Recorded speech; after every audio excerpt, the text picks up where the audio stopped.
Mysteries of Vernacular. Noise. Any sound or combination of sounds.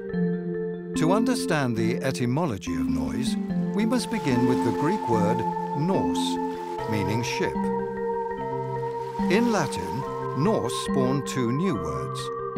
Navis, which also referred to a single ship, and in turn gave rise to words like naval and navigate, and nausea, which meant, quite literally, ship sickness.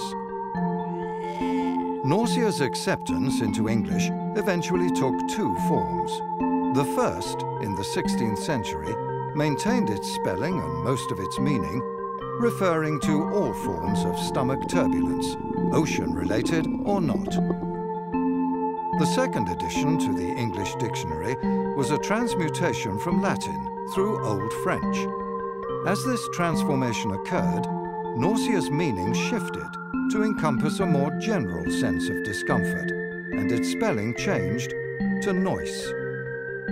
From this, of course, comes the modern word noise, which was gradually modified from a definition associated with discomfort into one denoting an undesirable sound, eventually becoming an umbrella term for everything auditory, upsetting or not.